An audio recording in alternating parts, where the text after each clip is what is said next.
বাংলাদেশ স্বাধীন হওয়ার পরে পাকিস্তান থেকে যখন আলাদা হয়ে গেল, তার পরবর্তীতে এতগুলো বছর পার হওয়ার পরে এখন আমরা যে অবস্থায়, আর যাদের সঙ্গে আমরা যুদ্ধ করলাম তাদের যে অবস্থা বর্তমানে, কতটুক ডিফারেন্স? তা আমরা কি তাদের থেকে উন্নত, না তাদের থেকে এখনো আমরা মানে ওই সময় যে পাকিস্তানের থেকে বাংলাদেশটা একদম নিম্নমানের ছিল, এখনো কি তাই? চলুন তাহলে আমরা একটু দেখি তাদের অবস্থান আর আমাদের অবস্থানটা কোথায়।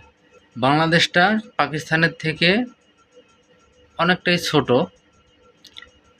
এরপরেও আমরা বর্তমানে যে আমাদের শহরগুলোর কথা আমরা যদি বাদ দিই, গ্রামের দিকেও যদি আমরা ধরি, এই সময়ে আমরা গ্রামে বসেও ব্রডব্যান্ডের যে লাইন, ইন্টারনেট লাইন, আমরা গ্রামে বসে সেই সেবা পাচ্ছি।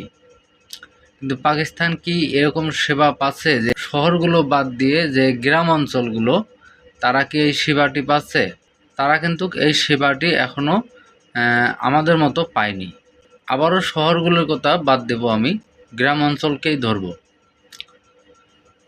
যে আমরা বিশেষ করে যে আমার যে বয়সটা এখন 30 প্লাস, তো আমরা ছোটোকালে, আমার বয়সে আমি ছোটোকালে আমার এখনও আমি মনে পড়ে যে আমরা যে টিউবওয়েলের যে পানি, টিউবওয়েল পুরা গ্রাম মিলে একটা টিউবওয়েল ছিল।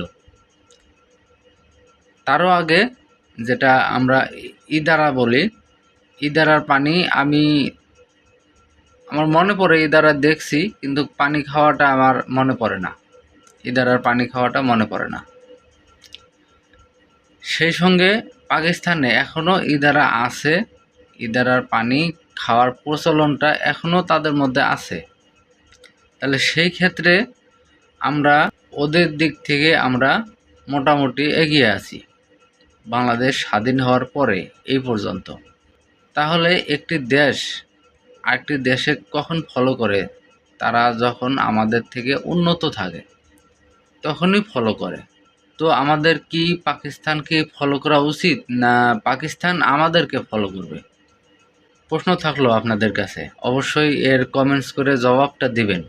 আর এই কথাগুলো কেন বলছি, বলার কারণটা কি? আমরা সবসময় দেখে থাকি যে বাংলাদেশের কিছু অংশ মানুষ পাকিস্তানের যে একটা টান টানে, মানে এটা বলার মতো না। আবার কিছু অংশ আছে ভারতেরও সাপোর্ট করে। তবে আমি এইটুকুই মনে করি যে বাংলাদেশটা পাকিস্তানের দিক থেকে অনেকটাই এগিয়ে আছে, অনেক উন্নত। আমরা অনেক ভালো আছি পাকিস্তানের দিক থেকে। হয়তো একটা অংশে এখনও বাংলাদেশ পিছিয়ে আছে, সেটা হলো যুদ্ধ সরঞ্জাম। এটা পাকিস্তান এগিয়ে আছে, বাংলাদেশ পিছিয়ে আছে। এছাড়া সব দিক দিয়ে, শিক্ষা দীক্ষা সব দিক দিয়ে উন্নত বাংলাদেশ। আপনাদের কাছে কি মনে হয় অবশ্যই জানাবেন।